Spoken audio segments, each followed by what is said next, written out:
Discworld from Terry Pratchett. There are lots of books from Discworld, this saga. I've not yet read one, but I've seen some movies and I played some games back in the days about Discworld.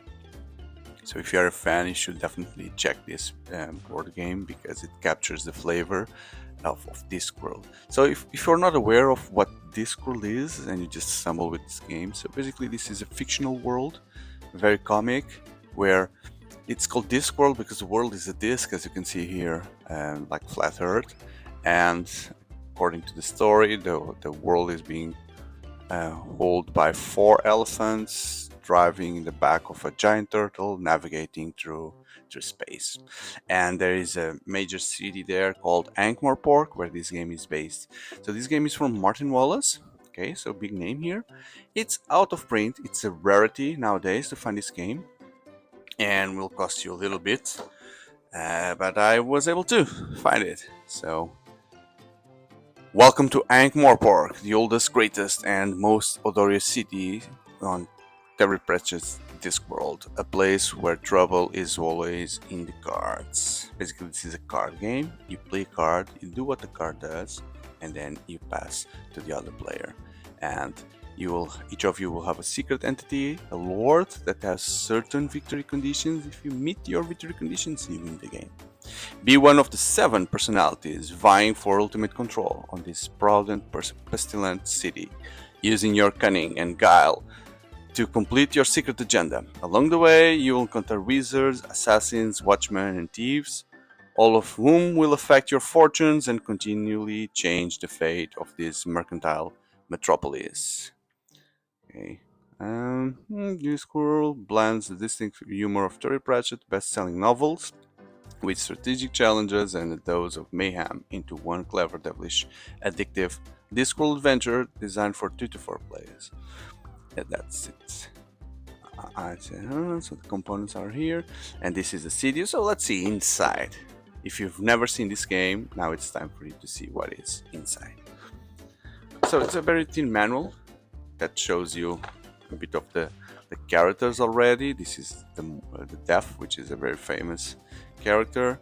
Components, very simple game, as you'll see. I'll tell you a little bit.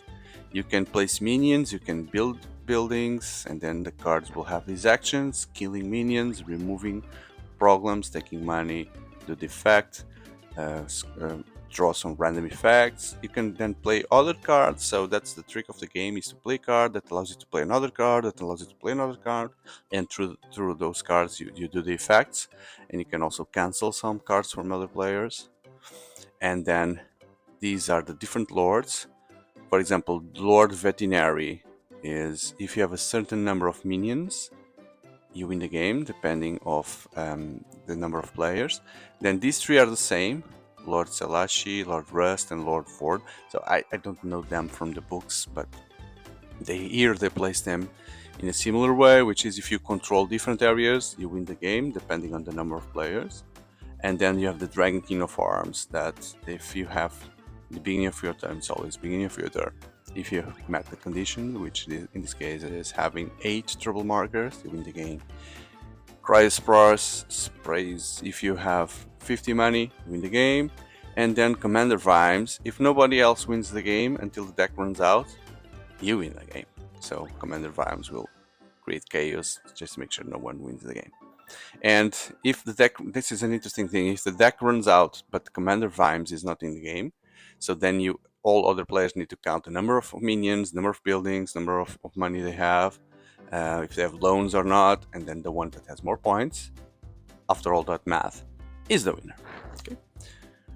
Frequently asked questions, and then the random events, all the things that could happen from the random events cards. So that's it, that's the content. So 1, 2, 3, 4 players, where you have your minions, which are these, and the buildings that you can build on your map, which are these big things. So this is an area control game for certain objectives. And you have different decks, more tokens here. So there are some demons in the game, There are some cards that will require you to throw a die, and depending on the result it will do different things. These circles are the trouble markers, so every time a minion goes to a place where there is already another minion, if there is no trouble marker goes there. Troll minions, money tokens. And now, before going to the cards, let me show you the ex libris of the game, which is the board, but there are also some 4 reference guides where you have the explanations of all the actions, which I briefly gave you, and then the explanation of all the commanders, the personality cards, and the city areas that you can own. So these are drawn randomly and secretly, so you don't know what the other players are. So you have these reminders to, while playing the game, checking what other players are doing and try to guess, okay, so this guy must be Commander Rhymes, or this guy is hoarding money, so he must be the Christ Bars, etc. You never know. You never know what the others are. Try that. Very carefully, considering the cost of the game, of this game. So there you go, Ankh-Morpork. Try to stay a little bit here on Ankh-Morpork. The color tones are very similar, but I guess this is related with the books itself, right?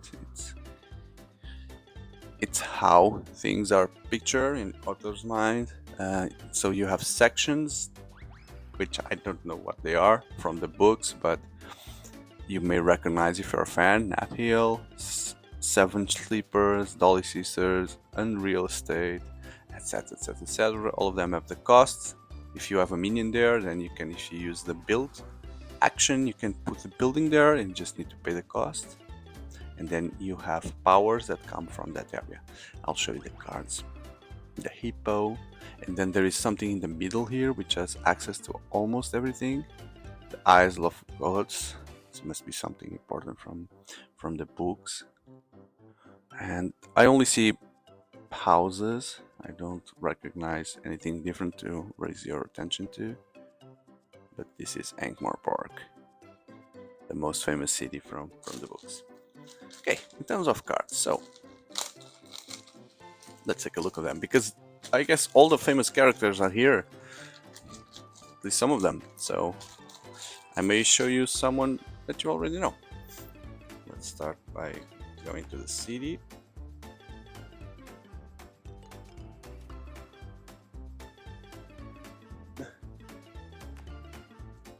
So these are the places that you visit.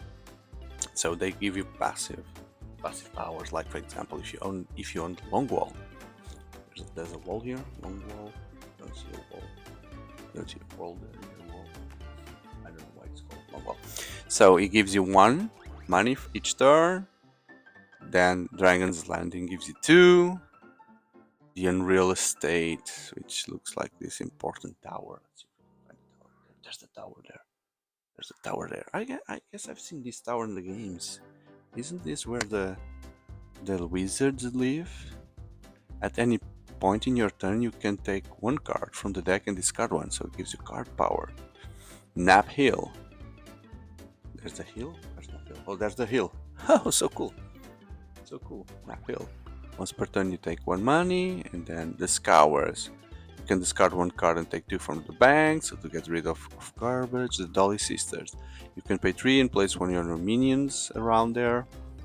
Small Gods. Whenever one of your pieces is affected by a random event, you can pay 3. Okay, so this protects you.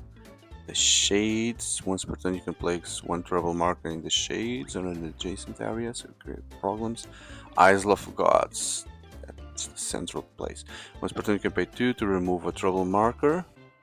7 Sleepers. Once per turn, you can pay 3. Okay, so this is expensive, but gives you lots of money. The Dimwell. Once per turn, you can pay 3 and place 1 of your minions in Dimwell or adjacent. And the Hippo. There's the football field there. Gives you 2. Why is this called the Hippo? I don't know. So those are the places. And then this is the deck to play. the deck to play is divided in two sides, into parts. You have the green ones and then the brown ones.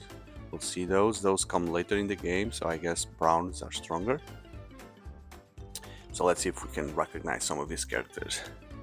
The Seamstress Guild, the Bank of Ankh-Morpork, House of Reeves.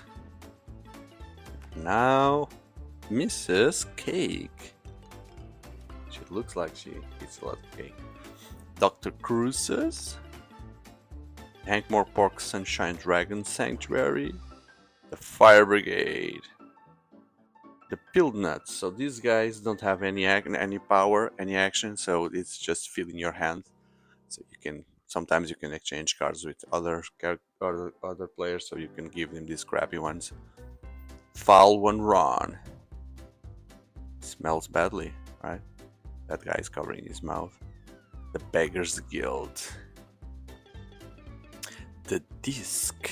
What is the Disc? Okay, so this is related with Isle of Gods, which is that area. And you see there's a round house there, which should be this thing. Fool's Guild. Seamod Dibbler. Dr. Whiteface. Queen Molly. Ingo Skimmer. Is it a killer? At least the card kills someone.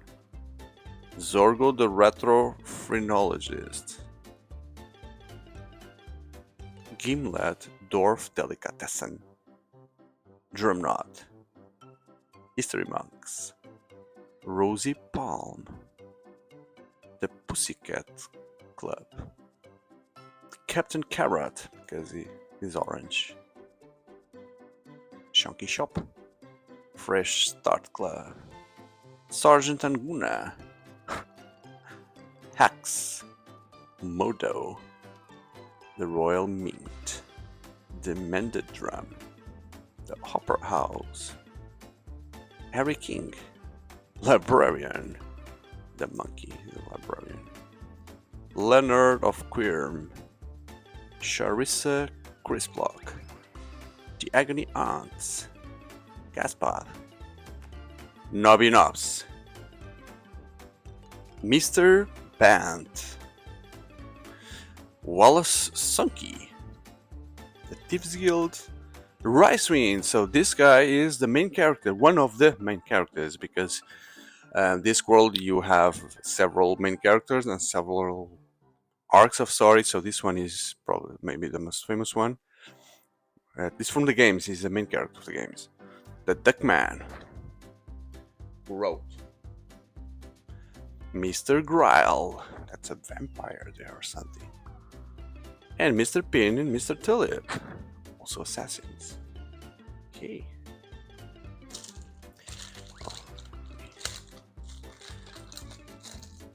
Go here and get the next ones.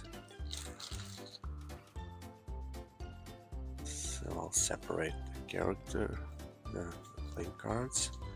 Now those are the brown ones for the second part of the game. The Canting Crew. Canting Crew. Okay.